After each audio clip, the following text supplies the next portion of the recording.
जय गुरु। जय बाबा की। मेरा नाम शौर्य है और हम गाज़ियाबाद से आए हैं। मेरा नाम दीपाली शर्मा है और हम लोग गाजियाबाद। महेंद्र कुमार शर्मा गाजियाबाद से आए हैं।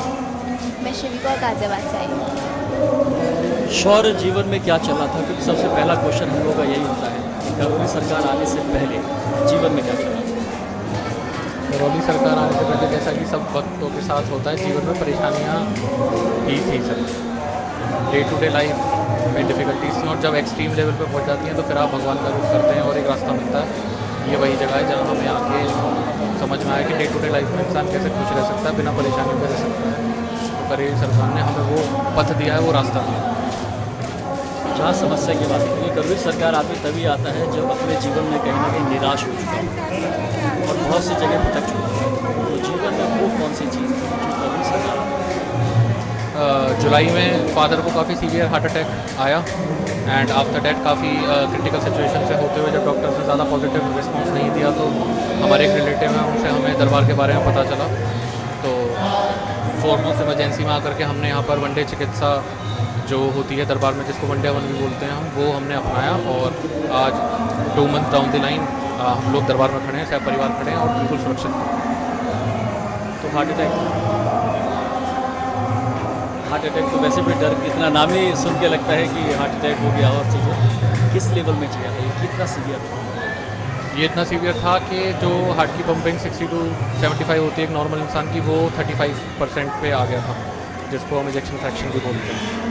और उससे अब धीरे धीरे जैसे टाइम बीतेगा रिकवरी आएगी, बट स्टिल अब एक वो लेवल आ चुका है कि नॉर्मलाइज की तरफ चीज़ें जा चुकी हैं। डे टू डे लाइफ में अब हम नॉर्मल फादर जो है नॉर्मल जो अपनी एक्टिविटीज़ हैं उन पर पटरी पर, मतलब एक ज़िंदगी पटरी पर दोबारा लौट चुके हैं। दरबार जब हम आते हैं क्योंकि हार्ट अटैक हो गया है, ऑलरेडी आप बहुत परेशान होते हैं। परेशानी के बाद अगर कोई इंसान कहता है कि आप किसी आश्रम में चले जाएँ और वनडे की चिकित्सा कर लीजिए, आप ठीक हो जाएंगे, तो पहला थॉट कौन सा आता है? पहला थॉट कुछ सेकंड्स के लिए कॉन्ट्रडिक्टरी हो सकता है, बट हमारे केस में वो थोड़ा इसलिए कम था क्योंकि हमारे बहुत क्लोज रिलेटिव हैं वो जिन्होंने रिकमेंड किया था कि आना है। तो हमने एक बार भी, हमारे अंदर से डिनाइल नहीं निकला कि नहीं जाना है कुछ भी। वी वर लाइक के वो भी करेंगे, मतलब हमें पूजा पाठ भी करना चाहिए, because we are already in to the religious practices and traditional practices. So it was like कि हाँ जो भी है करना है, दवाई भी करवानी है और पूजा भी करनी है। तो जब यहाँ पर वनडे हो रहा था, वनडे होने के साथ साथ क्या एक्सपीरियंसेस आ रहे हैं? वनडे मतलब जब तक यहाँ पर हमारी आकर के चिकित्सा नहीं हुई थी तो डॉक्टर वर इन डिनाइल के क्या करें क्या नहीं करें, सर्जरी होनी चाहिए नहीं होनी चाहिए, या हमें मेडिकल मैनेजमेंट के साथ ही फॉरवर्ड जाना चाहिए। न्यूमरस डॉक्टर्स के पास मैं कंसल्टेशन के लिए घूम रहा था, but there was no positive response के क्या कुछ मतलब सेटिस्फैक्ट्री आंसर्स नहीं मिल रहे थे।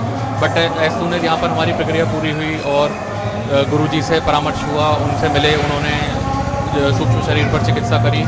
तो नेक्स्ट डॉक्टर जैसे ही हम उनके पास गए, one of the India top most cardiologist हैं, उनके पास हम गए, उन्होंने हमारा केस भी लिया, सक्सेसफुली एंजियोप्लास्टी भी कंडक्ट हुआ विदाउट एनी रिस्क, और उसके जो पोस्ट रिजल्ट्स हैं वो भी बहुत अच्छा है। जो भी सिर्फ जो यहाँ पर चिकित्सा होती है उस चिकित्सा तो फ़ायदा होती है, बट आप जो आउटर मैनेजमेंट या ट्रीटमेंट ले रहे हैं वो भी 100% इफेक्टिवली काम करता है। That is also important.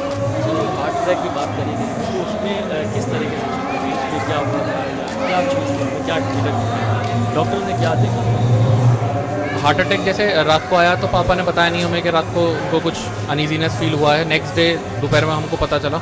After day next day जब उनका टेस्ट हुआ, ब्लॉकेजेस वगैरह चेक करते हैं, तो वो आर्टरीज में एक्सट्रीम ब्लॉकेज था कि it was not easy to open up those with any surgery and all, और कोई भी नॉर्मल डॉक्टर उसको टच नहीं करना चाह रहा था। देवर भी नॉर्मल डॉक्टर का मतलब क्या? नॉर्मल डॉक्टर से कहने का मतलब है कोई भी आम कार्डियोलॉजिस्ट या जिनको भी मैं दिखा रहा था जब प्रक्रिया होने से पहले, तो मेरे लिए तो वो नॉर्मल हो गए। तो कोई भी टच नहीं कर रहा था, बट पोस्ट चिकित्सा गाज़ियाबाद और दिल्ली के कितने डॉक्टर्स को दिखाना? अब इन लोगों ने कईयों को दिखाया, ये रिपोर्ट लेकर के घूमता रहा। मेरे को तो यशोदा की पता है कि उन्होंने एंजियोग्राफी करी, स्टेंट नहीं डाला तो मैं खुश हो गया, तो वो स्टेंट भी नहीं डाला, ये तो बहुत अच्छा हो गया। मुझे ये पता नहीं था कि कोई उन्होंने रिफ्यूजल दे दिया या क्या इन लोगों ने डिनाई कर दिया। डॉक्टर्स को गाज़ियाबाद और दिल्ली में कम से और कौन से मतलब? कम से कम 6 डॉक्टर्स के पास मैं गया था फॉर दी कंसल्टेशन।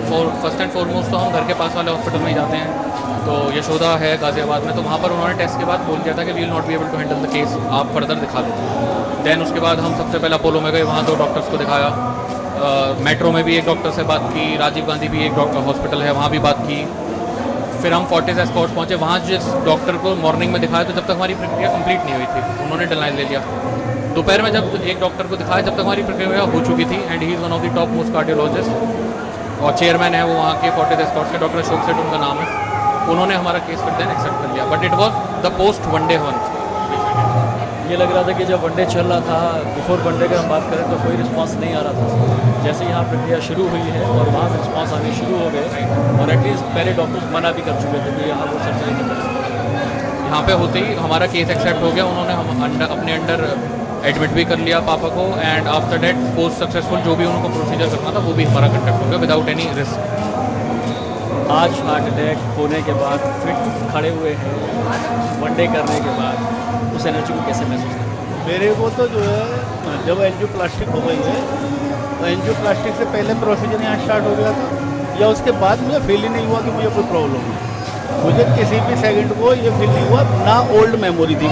कुछ गुरुजी ऐसा करते हैं कि पास्ट आप भूल जाते हो, तो मुझे वो कुछ याद नहीं था। मैं तो सिर्फ खाने का वेट करता था कि नाश्ते में क्या आएगा, खाने में क्या आएगा। उसके अलावा मेरे माइंड में कुछ चल ही नहीं रहा था, और जो है बहुत जल्दी रिकवरी भी हुई। हम जो फटते हैं जो पेन रहता है या एक जिससे कहते हैं डर रहता है, वो डर भी नहीं। कोई डर नहीं था माइंड में, कोई नेगेटिविटी नहीं थी।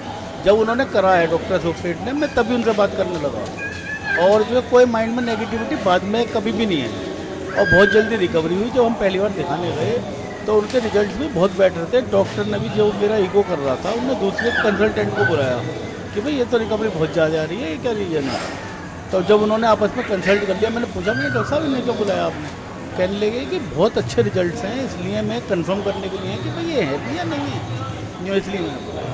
है भी या नहीं ये समझ नहीं आया। मतलब रिकवरी इतनी फास्ट नहीं होनी चाहिए, तो उनकी रिकवरी नहीं होनी चाहिए क्योंकि उनके मेडिकल हिस्ट्री के अंदर इतनी रिकवरी फास्ट नहीं। 18 जुलाई को प्रोसीजर हुआ, 18 जुलाई को डिस्चार्ज हो गए, तो 1 महीने बाद चेकअप के लिए फॉलोअप के लिए जाना होता है। तो इकोकार्डियोग्राम का नाम का एक टेस्ट होता है जो कि हार्ट की पूरी इमेजिंग होती है 3D में। तो जो कंसल्टेंट कर रहे थे ही वहाँ हॉस्पिटल में, काफ़ी बड़ा हॉस्पिटल है तो वहाँ सब एक्सपीरियंस भी होते हैं, बट स्टिल जब उन्होंने इमेजिंग कर ली, 10-15 मिनट टेस्ट कर लिया, तो ही वॉज सो कन्फ्यूज कि 1 महीने में किसी पेशेंट में इतनी रिकवरी कैसे है। तो वो अपने भी सीनियर और कंसल्टेंट को बुला करके दिखाने के लिए लाए कि वो कुछ गलती तो नहीं कर रहे। ये बात आके पापा ने मुझे बाहर बताई टेस्ट के बाद। तो आपने इन्हें क्यों कॉल किया? कहने लगे जी ऐसे ऐसे बात है, रिजल्ट बहुत बेटर आ रहा है। मेडिकल हिस्ट्री के अंदर इतना फास्ट रिजल्ट किसी में नहीं आया, और ये बिकॉज ऑफ वनडे है, गुरु जी की कृपा से है सारा।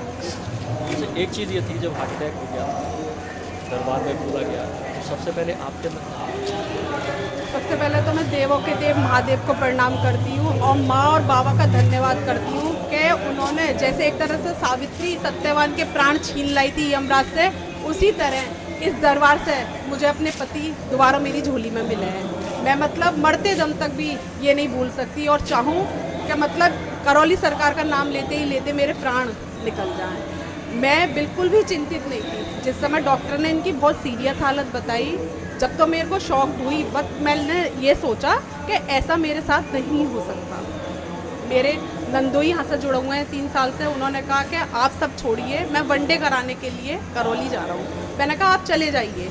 उसके बाद उन्होंने एंजियोप्लास्टी का दिन फिक्स कर दिया। एंजियोप्लास्टी जिस समय हो रही थी तो सोचिए किसी का हस्बैंड अंदर हो तो वो औरत कितना डर जाती है, लेकिन मेरे में बिल्कुल भी भय नहीं था क्योंकि इनका वनडे हो चुका था और गुरुदेव ने कह दिया था जो डॉक्टर करना चाहें वो करें, वो आउट ऑफ रिस्क हैं। तो सोचिए मेरी नंद, मेरा बेटा, मेरी बेटी मुझे कंसोल कर रहे थे कि मतलब इनके हस्बैंड अंदर है तो ये कितनी डरी हुई होंगी। तो मैं उल्टा इनको समझा रही थी कि डरो मत, गुरुदेव अंदर हैं अशोक सेठ के रूप में, और उनकी सारी हमारी टीम, सारी कार्डियो वाली टीम है, और मेरे हस्बैंड बिल्कुल सही बाहर आएंगे। और वो ही हुआ। मेरे में इतना कॉन्फिडेंस था कि मुझे हिला नहीं सका कोई भी, और मतलब सब लोग देख के ये कह रहे थे कि मतलब बिल्कुल हिली नहीं हो तुम, बिल्कुल मतलब मुझे डर ही नहीं था कि इनको ऐसा कुछ हुआ है। ऑपरेशन लगता भी नहीं है हमारे संग इतना बड़ा इंसिडेंट हुआ। ये बिल्कुल सही है बाबा और माँ की कृपा से, और सही रहेंगे, दीर्घायु मिलेगी। मतलब ऑपरेशन थिएटर की जो रेड लाइट थी वो डॉक्टरों के लिए तो थी, लेकिन आपके लिए ग्रीन लाइट थी। मेरे लिए बिल्कुल भी नहीं थी, मतलब भय था ही नहीं। गुरुदेव मेरे साथ हैं। मैं इनको कह रही थी, उन्होंने चिकित्सा के लिए सुश्रुत भेजे हुए हैं, और मेरे हस्बैंड सही होकर आएंगे, वही हुआ। आज भी मुझे नहीं लगता इनको कोई हार्ट की प्रॉब्लम हुई है, बिल्कुल सही है, बढ़िया है एकदम। अल्लाह मुझे नहीं फील होता, मैं खूब चलता हूँ। मैं स्टेट्स चलना भी बहुत जल्दी स्टार्ट किया और 10-12 दिन बाद मैं ऑफिस जाने लगा, जिसमें वहाँ भी 2 स्टेट्स हैं, 2 फ्लोर की। तो मुझे कभी फील ही नहीं हुआ कि मुझे कुछ हार्ट से रिलेटेड प्रॉब्लम हुई है। जब हम ये देखते हैं कि बीटेक करने के बाद आप आगे हो, तो ये साइंस क्या है, ऐसा लोग क्या समझ पाते हैं? This is a science beyond the modern science. ये मेरी अपनी समझ है इस साइंस को लेकर के। It's definitely a science, but beyond the science which we see in day to day life. ये मेरी समझ है इसको लेकर के। And we need some spiritual traditional techniques का जो एक समागम बनाया गया है यहाँ पर, एक कॉम्बिनेशन बनाया गया है कि प्रैक्टिकली उसको हम कैसे अचीव कर सकते हैं। जिन चीज़ों को हम थ्योरेटिकली सिर्फ अब तक पढ़ रहे थे, किसी भी रिलीजन की रिलीजियस चीज़ों में जो भी हम पढ़ रहे हैं थ्योरेटिकली, वो यहाँ प्रैक्टिकली अनुभव कर सकते हैं और अपनी नेकेड आइज से देख भी सकते हैं। करूर सरकार आने के पहले, क्योंकि तो एक्सपीरियंस करूर सरकार आने के बाद है, बिल्कुल उसके पहले क्या सोचता था? इस तरह का कोई दरबार देखा? इतनी एज में कभी कहीं कोई नजर आया? नहीं, जो नॉर्मल ट्रेडिशनल पूजा पाठ होते हैं जो हम सभी करते हैं, हवन करा लिया, कथा करा ली, या कुछ व्रत हैं, जो भी हमारी हिंदू धर्म के रीति रिवाज नॉर्मल है। ट्यूसडे को जाना है मंदिर, सैटरडे को शनिदेव का दिन होना है तो तेज चढ़ाने जाना है। बट एक सवाल हमेशा मन में आता था कि हम अपने महाभारत भी और रामचरितमानस में या अपने गॉड्स की इतनी ज़्यादा पावर का हम वर्णन कर सकते हैं कि हम हनुमान चालीसा पढ़ रहे हैं और हनुमान जी इतने अष्टसिद्धि नवनिधि के दाता, इतनी पावर है और हम नाम ले रहे हैं, तो हमारा कष्ट क्यों नहीं जा रहा? तो ये सवाल हमेशा एक दिमाग में क्वेश्चन मार्क्स तो ज़रूर बनाता था कि हमने किसी भी भगवान का नाम लिया या उनकी स्तुति की, आरती करी, कुछ भी करी, बट स्टिल द प्रॉब्लम परसिस्ट्स। वो 100% वैनिश नहीं हो रही और डे टू डे लाइफ में हम बीमार भी फील कर रहे हैं या नेगेटिविटी बहुत ज़्यादा है, तो उसको हम कैसे एड्रेस करें? यहाँ पे करौली में सिर्फ आप सही नहीं होते हो, एज अ ह्यूमन बीइंग आपको एक श्रेष्ठ इंसान बनने का पथ भी दिखाया जाता है कि आप आगे का जीवन श्रेष्ठता के साथ कैसे बिताएंगे। कि गुरु जी का आशीर्वाद इसी तरीके से हम सभी पे बना रहे। यकीन मान लीजिए कि जितने भी लोग कष्ट में आते हैं सभी की प्रॉब्लम सॉल्व होती है। इसीलिए कहते हैं देवों के देव महादेव हमारे जब यहाँ विराजते हैं तो सब काम होते हैं। सबसे महादेव का रूप नज़र आता है हमें। कई बार जब ये नज़र को इस तरीके से करके देखते हैं तो ऐसे लगता है कि साक्षात महादेव बैठे हैं। ये फील जरूर आता है बार बार कि ये महादेव है। वो लोग हमें देवी देवताओं को हमें बाद में ही पता लगा है कौन से देवता हैं, चाहे भगवान श्री कृष्ण रहें या भगवान राम रहें, कोई भी रहें, तो ये भी देखना भोले बाबा के रूप में। और किसी भी जन्म का हमारा कोई कर्म इतना अच्छा है कि ये दरबार हमारे लिए बैठा था कि हम दरबार मतलब इस दरबार से जुड़ेंगे।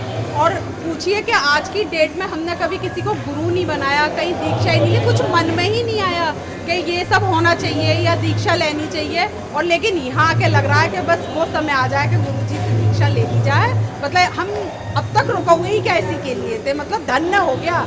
ऐसे गुरुदेव को मेरा शत नमन, बार बार यकीन मान चलिए कि बहुत कष्ट में लोग आते हैं और खुश होकर जाते हैं और जाने का इच्छा भी नहीं करते। आगे भी इस तरीके से चर्चा बनने का